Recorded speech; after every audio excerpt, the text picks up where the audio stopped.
וואו. דבר. אני איתך.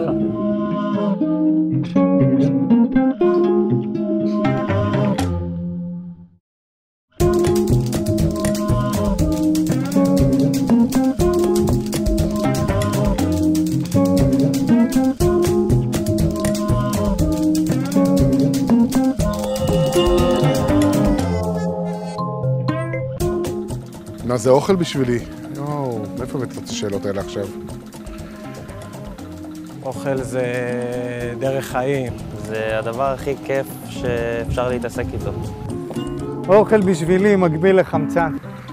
אוכל זה חיים, אוכל זה אהבה, אוכל זה פאשן. זה ילדות, זה זיכרונות, זה טעמים, זה בית. טעים. זה בעיקר אהבה. זה כל העולם שלי אוכל. Il se coquérise, ce sacré patapouf, venu de la verrerie, toujours la vérité, et ce marbre seul. מה אני הכי אוהב? את האוכל של אמא שלי. אני משוגע על טחינה. אני אוהב לאכול, מזל שלא רואים. אני אוהבת מאוד תפוח אדמה כי אני באתי מברית המועצות. כל מה שטעים לי, ומתאים לי באותו רגע, ומתאים לעונה, ומתאים לזמן, ומתאים למקום, אני אוהב לאכול. אכן אני אוהב לאכול ירקות, פירות, דגים, בשר, ליד איפה שהם.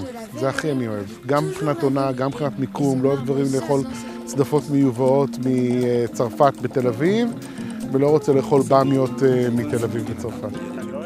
זה כמו את מי אתה אוהב, את אמא או את אבא. אין, אתה יודע, כל אחד אתה אוהב בצורה אחרת, בדרך אחרת, ואת שתיהם אתה אוהב הכי בעולם.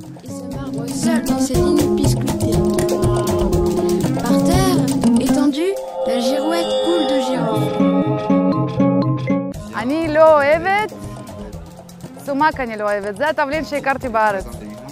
את הקרום של החלב, את העין של הדג.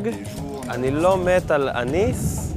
גבינה כחולה. פחות אוהב עגבניות חיות. לא מדבר אליי הריקבון הזה שם. גויאבות אני לא אוכל בכלל. לא מת על קיפודי ים, לא מת לאכול קיפודי ים. Il se coquérise, ce sacré patapouf.